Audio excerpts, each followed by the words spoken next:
नेताओं के बच्चे पढ़ते हैं विदेश में, और सामान्य घर का जो मिडिल क्लास का गरीब का जो बच्चा है वो लाठी डंडे खा रहा है इस देश में। छात्रों की कुछ मांग है सरकार से, तो उससे अगर पूरा कर देते हैं तो ये धरना हम लोग खत्म करें। हमारी कुछ मांगे रखी गई है सरकार के सामने।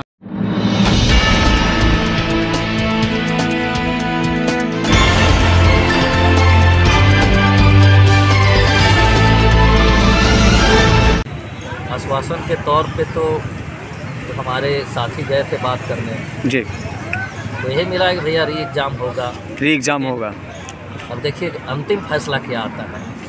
वो बोला गया है सब जानकारी दे दी गई है, हाँ, पाला राज्यपाल के हाथ में डाला गया है जी। सुनने में तो यही आ रहा है। हम लोग तो यही उम्मीद लगा के बैठे हैं कि भैया कब उधर से रिजल्ट मिले कि फिर से परीक्षा होगा, हम अपना बैग उठाएंगे, फिर से तैयारी में लग जाएंगे। लेकिन जब तक के कुछ रिजल्ट नहीं आता है तब तक तो यही है, इस ठंड में बैठे हैं, क्या कर सकते हैं। कितने ये तो धरना स्थल है, यहाँ तो सब लोग बैठे ही रहेंगे, इसको जारी ही रखेंगे, क्योंकि जब तक नहीं होगा क्या कर सकते हैं। जब कुछ करने जा रहे हैं तो देख ही रहे हैं लाठी चल रहा है, सत्याग्रह जारी रहे। यही तो इस देश का दुर्भाग्य है, यही बिहार का दुर्भाग्य है। युवा देश है, देश की औसत आयु 28 वर्ष है, और इस देश में इस ठंड में युवा सड़क पर है, और जो बुजुर्ग हैं, जो हमारे अभिभावक हैं, जो सरकार है, सरकार में बैठे हुए लोग हैं जिसकी औसत उम्र जो है वो 65 साल है, वो कम्बल में आलीशान बंगलों में सो रहा है। यही हमारे देश का दुर्भाग्य है।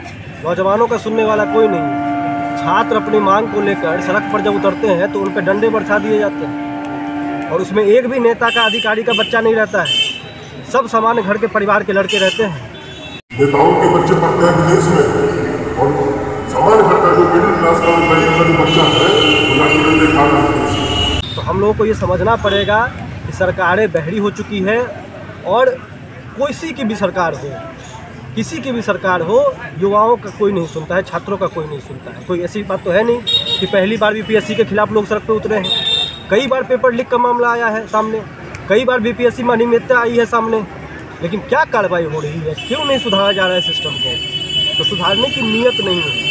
अगर आप बीपीएससी जैसे महत्वपूर्ण पद पर उसके आयोग उसके चेयरमैन को, अगर आप दागदार व्यक्ति को चेयरमैन बना देंगे, उसको हेड बना देंगे, तो आप कैसे ये उम्मीद करते हैं कि छात्रों के साथ इंसाफ करेगा वो? ये तो हो ही नहीं सकता है। उसकी बुनियाद ही गलत तरीके से रख दी जाती है। और इस बार आप देखिए 200 एसडीएम का पद है, 200 एसडीएम का पद है। जब जब बीपीएससी में एसडीएम का पद, डीएसपी का पद ज़्यादा रहा है, तब तब बीपीएससी में इस तरह का खेल हुआ है, और वही फिर इस बार दिख रहा है।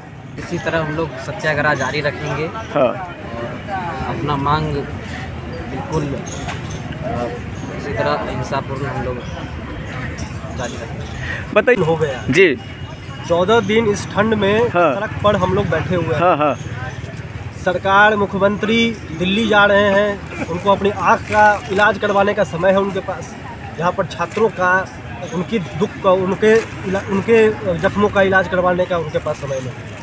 भाई मुख्यमंत्री कोई बयान नहीं दे रहे हैं, बीपीएससी का चेयरमैन को कोई मतलब ही नहीं है, किसी को कोई मतलब नहीं है।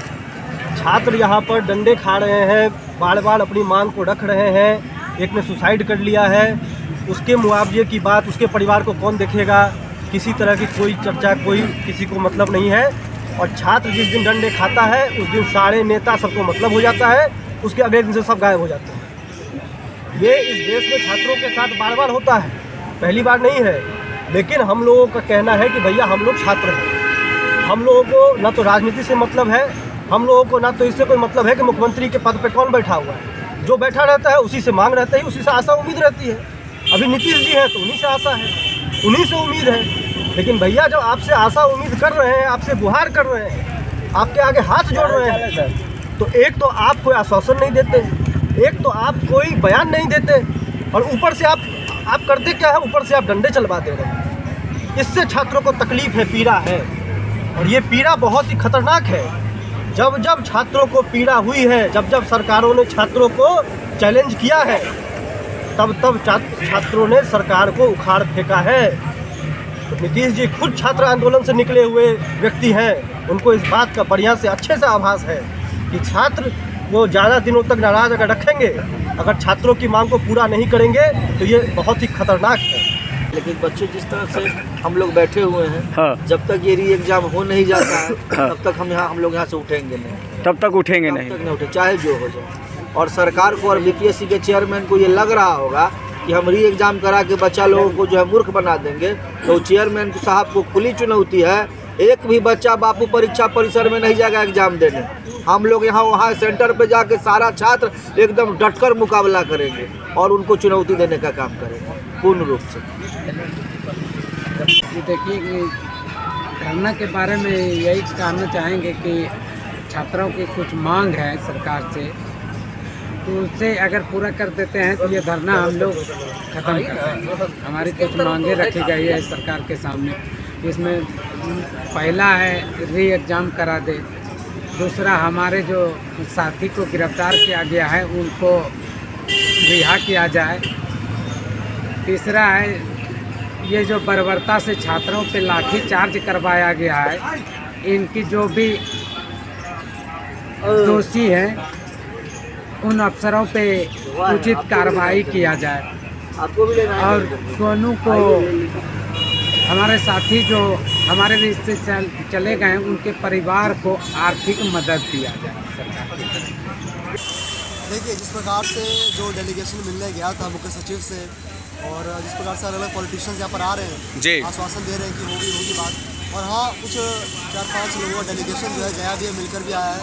प्रशासन ने चीफ सेक्रेटरी ने ये आश्वासन दिया है कि हाँ बिल्कुल जो है हम इस पर मांगों को देख रहे हैं, गंभीरता से ले रहे हैं, तो जल्द कोई कार्रवाई करी जाएगी।